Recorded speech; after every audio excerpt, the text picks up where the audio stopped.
చంద్రబాబు హెలికాప్టర్ని కేటాయించడం జరిగింది. తిరుపతి నుంచి కృష్ణపట్నం పోర్టుకు వెళ్లేందుకు హెలికాప్టర్ ఏర్పాటు చేశారు. పీయూష్ గోయల్ ఎక్కిన తర్వాత హెలికాప్టర్లో సాంకేతిక లోపం బయటపడింది. కృష్ణపట్నం పర్యటనను రద్దు చేసుకున్నారు పీయూష్ గోయల్. ముందే సమస్యలు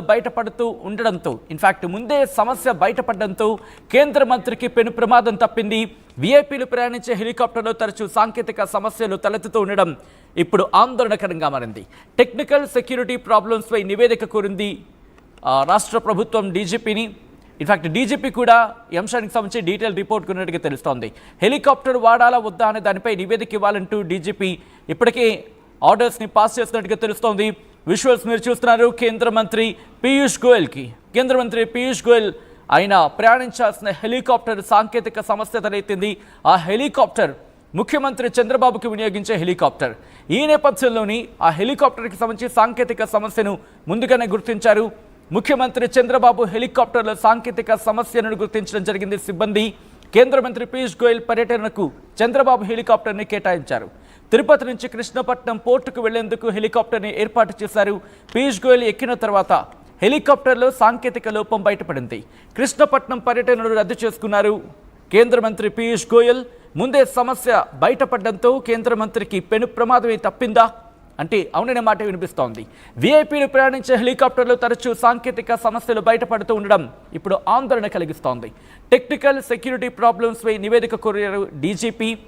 దాంతోపాటు హెలికాప్టర్ వాడాలా వద్దా అనే దానిపై నివేదిక ఇవ్వాలన్నారు ఆయన. ఇంకా ఎటువంటి అంశానికి సంబంధించి ఎటువంటి ఇన్వెస్టిగేషన్ జరుగుతోంది. సాధారణంగా ముఖ్యమంత్రి స్థాయిలో ఉన్న వ్యక్తికి సంబంధించి ఉపయోగించే హెలికాప్టర్లో ఎటువంటి సమస్యలు ఉన్నా వాటిని ముందుగానే గుర్తించి వాటిని సరిచేస్తూ ఉంటారు. దాంతోపాటు ఇప్పుడు ముఖ్యమంత్రికి ఉపయోగించే హెలికాప్టర్ని కేంద్ర మంత్రికి కేటాయించారంటే ఎంత బలమైన నమ్మకం ఉంటుంది. ఈరోజు సమస్య ముందుగానే గుర్తించారు కాబట్టి సరిపోయింది. ఒకవేళ ఆయన ప్రయాణించిన తర్వాత ఏమైనా ప్రమాదం తలెత్తితే అఫ్కోర్స్ అలాంటి జరగకూడదని కోరుకుందాం. బట్ జరుగుతున్న పరిణామాలు చూస్తూ ఉంటే కీడించి మేలించమంటారు మన పెద్దలు. ఈ నేపథ్యంలోని ఈ అంశాన్ని ప్రస్తావించడం జరుగుతోంది. సో ఎటువంటి ఇన్వెస్టిగేషన్ జరుగుతోంది, ఎటువంటి అంశాలను గుర్తించడం జరిగింది తెలుసుకునే ప్రయత్నం చేద్దాం. మా ప్రతినిధి రాజేష్ అప్డేట్స్ అందించేందుకు సిద్ధంగా ఉన్నారు. రాజేష్, కేంద్ర మంత్రి పీయూష్ గోయల్కి ముఖ్యమంత్రి చంద్రబాబుకు ఉపయోగించే హెలికాప్టర్ని ఆయనకి ఈరోజు కేటాయించినట్టుగా తెలుస్తోంది. ఈ నేపథ్యంలో దాంట్లో సాంకేతిక సమస్యను ఎవరు గుర్తించారు, ఎప్పుడు గుర్తించారు, ఎవరికి చెప్పారు, ఎట్ ద సేమ్ టైం ఇప్పుడు దీనికి సంబంధించి ఇన్వెస్టిగేషన్ ఎంతవరకు వచ్చింది? రెండు రోజుల పర్యటనలో భాగంగా కేంద్ర మంత్రి పీయూష్ గోయల్ నిన్న ఏపీకి రావడం జరిగింది. నిన్న ముఖ్యమంత్రి చంద్రబాబుని ఉండవల్లి నివాసంలో మర్యాదపూర్వకంగా తర్వాత లంచ్ మీటింగ్ కూడా జరిగింది. అయితే ఈ రోజు తిరుపతి వెళ్లారు. తిరుపతి నుంచి కృష్ణపట్నం పోర్టుకి వెళ్లాల్సి ఉంది. హెలికాప్టర్ కూడా సిద్ధం చేశారు. ముఖ్యమంత్రి రెగ్యులర్ గా తన కార్యక్రమాల కోసం ఉపయోగించే హెలికాప్టర్ నే పీయూష్ గోయల్ కోసం కేటాయించడం జరిగింది. అయితే పీయూష్ గోయల్ పర్యటన ఖరారైంది. హెలికాప్టర్ కూడా సిద్ధమవుతున్న సమయంలో ఆయన ఇంకా హెలికాప్టర్ ఎక్కక ముందే టెక్నికల్ ఇష్యూ వచ్చిందని అక్కడ ఉన్నటువంటి హెలికాప్టర్ సిబ్బంది అక్కడ చెప్పడంతో ఆయన హెలికాప్టర్ ఎక్కక ముందే ఆ టెక్నికల్ ఇష్యూస్ ని, సాంకేతిక సమస్యని గుర్తించి వెంటనే ఆయన్ని వెనక్కి పంపారు. అయితే వెంటనే ఆయన కృష్ణపట్నం పోర్టు పర్యటన రద్దు చేసుకుని ఉదయం 11:30కి రేణిగుంట నుంచి నేరుగా ఆయన ఢిల్లీకి వెళ్లిపోయినటువంటి పరిస్థితి. అయితే వాస్తవంగా ఖచ్చితంగా ముఖ్యమంత్రి లాంటి ఒక పెద్ద స్థాయిలో ఉన్నటువంటి వ్యక్తులు పర్యటనలు రెగ్యులర్ గా చేస్తూ ఉంటారు. ఇంట్రెస్టెడ్ అంటే రాష్ట్రాల్లో ఇక్కడ స్థానిక ఉన్నటువంటి జిల్లాల పర్యటన చేస్తున్న సందర్భంలో రెగ్యులర్ గా హెలికాప్టర్ అనే ఉపయోగిస్తూ ఉంటారు. అయితే ఈ రోజు పీయూష్ గోయల్ వెళ్లాల్సినటువంటి తిరుపతి నుంచి కృష్ణపట్నం పోర్టుకు వెళ్లాల్సినటువంటి హెలికాప్టర్ రెగ్యులర్ గా ముఖ్యమంత్రి చంద్రబాబు నాయుడు ఉపయోగించే హెలికాప్టర్ కావడంతో ఇప్పుడు ఇదంతా కూడా చర్చకు దారితీస్తుంది. ఎందుకంటే ముఖ్యమంత్రి ఉపయోగించే హెలికాప్టర్ లో టెక్నికల్ ఇష్యూస్ ఎందుకు వస్తున్నాయి అనే దానిపైన సర్వత్రా విమర్శలు వస్తూ ఉన్నాయి. ఎందుకంటే మనం చూస్తున్నాం రెగ్యులర్ గా అటు విమాన ప్రమాదాలు కానీ హెలికాప్టర్ ప్రమాదాలు కానీ తరచూ జరుగుతున్న నేపథ్యంలో ఒక ముఖ్యమంత్రి ఉపయోగించే హెలికాప్టర్ కి ముందుగా సిబ్బంది సాంకేతిక సమస్యలు గుర్తించుకోవడం, లేకపోతే హెలికాప్టర్ సెక్యూరిటీ ప్రాబ్లమ్స్ సంబంధించిన అంశాలని గుర్తించుకోకుండా హెలికాప్టర్ ప్రయాణం సిద్ధమైన తర్వాత ప్రయాణానికి కొద్దిసేపటి ముందు గుర్తించిన వెంటనే పెద్ద ఎత్తున విమర్శలు, ఆరోపణ వస్తున్న నేపథ్యం దానిపైన డీజీపీ కూడా, రాష్ట్ర డీజీపీ హరీష్ కుమార్ గుప్తా కూడా ఆగ్రహం వ్యక్తం చేస్తూ వెంటనే ఈ సంబంధించినటువంటి నివేదిక ఇవ్వాలని ఆదేశించారు. హెలికాప్టర్ ని అంటే ముఖ్యమంత్రికి ఉపయోగిస్తున్నటువంటి ఈ రోజు పీయూష్ గోయల్ ఉపయోగించాల్సినటువంటి ఆ హెలికాప్టర్ రెగ్యులర్ గా ముఖ్యమంత్రికి ఉపయోగిస్తున్నారు కాబట్టి ఇది ముఖ్యమంత్రికి ఉపయోగించవచ్చా లేదనే దానికి సంబంధించి ఒక క్లియర్ కట్ నివేదిక ఇవ్వాలి. ఇచ్చిన దాన్ని బట్టి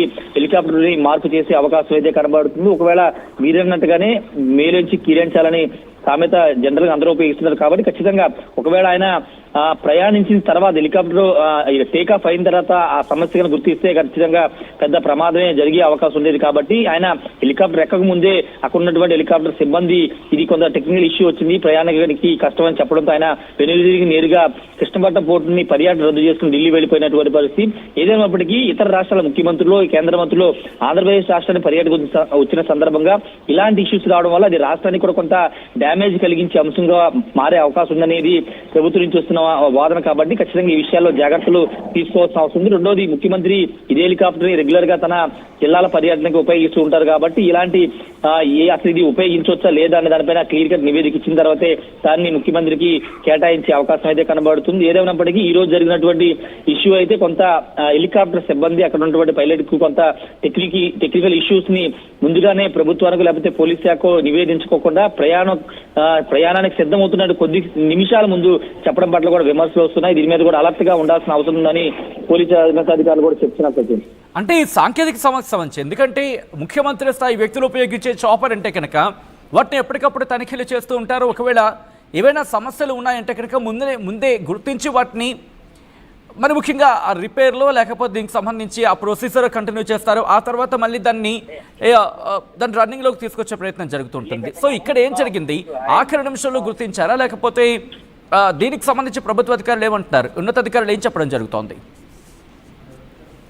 పీయూష్ గోయల్ కృష్ణపట్నం పోర్టు పర్యటన సందర్భంగా ఆయన దాదాపుగా ఎయిర్పోర్ట్ కి వెళ్ళడం, హెలికాప్టర్ ఎక్కి ఒక ఐదారు నిమిషాల ముందు మాత్రమే ఆ టెక్నికల్ ఇష్యూస్ గుర్తించి ఈ విషయాన్ని పీయూష్ గోయల్ కి ఆయన సిబ్బందికి చెప్పడంతో ఆయన వెంటనే వెనుదిరిగి అటు నుంచి రేణిగుంట నుంచి ఢిల్లీ వెళ్ళిపోయినటువంటి పరిస్థితి. ఆయనైతే హెలికాప్టర్ అయితే ఎక్కలేదు, కేవలం ఎక్కి ఒక 5-6 నిమిషాల ముందు మాత్రమే ఈ టెక్నికల్ ఇష్యూని గుర్తించి చెప్పడంతో ఆయన పర్యటన అయితే రద్దయింది. కాబట్టి ఖచ్చితంగా ముందస్తుగా పర్యటనని ఒక రోజు ముందే చెప్తారు, ఒక రోజు ముందే చాపర్ ని సిద్ధం చేయాలని చెప్తూ ఉంటారు. వాళ్ళు కూడా దాని అనుగుణంగానే సన్నద్ధం అవుతుంటారు. కానీ ఇక్కడ ఎందుకు గుర్తించలేకపోయారనే విమర్శలు వస్తున్నాయి. దానిలో భాగంగానే డీజీపీ కొంత ఆగ్రహం వ్యక్తం చేశారు. ఇది కేవలం పీయూష్ గోయల్ కి మాత్రం ఉపయోగించే చాపర్ కాదు, ముఖ్యమంత్రికి ఉపయోగించే రెగ్యులర్ గా ఉపయోగించే చాపర్ లో ఇలాంటి టెక్నికల్ ఇష్యూస్ ని అప్పుడు ప్రోగ్రామ్ కన్ఫర్మ్ అయిన తర్వాత ప్రోగ్రామ్ కి బయలుదేరే ఒక 5-6 నిమిషాలు గుర్తించడం ఏంటని కూడా ఆయన కూడా ఆగ్రహం వ్యక్తం చేశారు. కాబట్టి పూర్తి స్థాయిలో నివేదిక ఇవ్వాలని కూడా ఆయన ఆదేశాలు జారీ చేశారు. నివేదిక ఇచ్చిన దాన్ని బట్టి ఆ చాపర్ అసలు నిజంగా టెక్నికల్ ఇష్యూ ఎందుకు వస్తున్నాయి, ఈ రోజు ఎందుకు వచ్చింది, ఏ కారణంతో వచ్చిందనే దానికి సంబంధించి కూడా ఆ నివేదికలు వివరించే అవకాశం ఉంది. రెండోది, ముఖ్యమంత్రికి అసలు హెలికాప్టర్ ఉపయోగించవచ్చా ఉపయోగించకూడదనే అంశాలను కూడా నివేదికలో పొందుపరిచి ఇవ్వబోతున్నారు. సచిన్. రైట్ రాజేష్, మొత్తంగా అయితే మాత్రం వరుస విమాన ప్రమాదాలు లేకపోతే అటువంటి సంకేతాలు సగటు విమానయాన ప్రయాణికుడిని ఆందోళనకు గురి చేస్తున్నాయి. దాంతోపాటు విఐపీలు ప్రయాణించే హెలికాప్టర్లు, అంటే ఇన్ఫాక్ట్ విమానయానానికి సంబంధించి మాట్లాడుకున్న సందర్భంలో ఇవన్నీ ఆకోవ కింద వస్తాయి. కాబట్టి ఇప్పుడు ఒక ముఖ్యమంత్రి స్థాయి ప్రయాణించే చాపర్కి సంబంధించి ఎందుకు సాంకేతిక సమస్య తలెత్తింది, అదేంటది సాంకేతిక సమస్య ఎందుకు తలెత్తకుండా ఉంటుంది అనేది కదా సాధారణంగా ఎవరికైనా వచ్చే అనుమానం. బట్ సగటు వ్యక్తికి వచ్చే అనుమానం ఏంటంటే, ఒకవేళ ఏదైనా ఇష్యూ ఉందనుకుందాం, దాన్ని ముందే గుర్తించి దాన్ని ముందే సరిచేసి అప్పుడు దానికి మరి దాన్ని ఏమంటారు ఆ ప్రదేశానికి తీసుకువెళ్ళే ప్రయత్నం జరుగుతూ ఉంటుంది. లేదనుకుందాం, దాన్ని సంబంధిత అధికారుల దృష్టికి తీసుకువెళ్ళి ఆల్టర్నేటివ్ ప్లాన్ చేసే అవకాశం ఉంటుంది. కానీ ఏం జరిగింది అంటే, ఇప్పుడు మాట్లాడుకునే క్రమంలో ఒక ప్రమాదం దాన్ని ముందుగానే గుర్తించారు కాబట్టి సరిపోయింది. ఎందుకంటే నేను ఉత్తరాఖండ్లో చూసాం ఘటన, 7 మరణించారు. దాంతోపాటు అహ్మదాబాద్కి సంబంధించి అఫ్కోర్స్ అహ్మదాబాద్ కారణం ఏంటనేది ఇంకా తెలియాల్సి ఉంది, ప్రమాదానికి కారణం ఏంటనేది. But whatever it may be, reason is clear. ఆ కారణం మాత్రం క్లియర్గా కనిపిస్తోంది. ఎక్కడో ఒక నిర్లక్ష్యము, లేకపోతే దానికి సంబంధించి పూర్తిగా ప్రొసీజర్ ఫాలో కాకపోవడము. సాధారణంగా దేనికైనా స్టాండర్డ్ ఆపరేషనల్ ప్రొసీజర్ అనేది ఉంటుంది. అంటే స్టాండర్డ్ ఆపరేషనల్ ప్రొసీజర్ అంటే సాధారణంగా ఎస్ఓపి అంటూ ఉంటాం. అంటే దానికి కాలానుగుణంగా చెకింగ్స్ జరుగుతూ ఉండాలి. దాంతోపాటు ఎప్పటికప్పుడు ఫ్రీక్వెంట్గా తనిఖీలు జరుగుతూ ఉండాలి. ఎక్కడ లోపం తలెత్తింది, అసలు టెక్నికల్ సెక్యూరిటీ ప్రాబ్లమ్స్పై ఇప్పుడు నివేదిక కోరారు డీజీపీ. దాంట్లో ఎటువంటి అంశాలు రాబోతున్నాయనేది ఆసక్తికరంగా మారుతుంది. హెలికాప్టర్ వాడాలా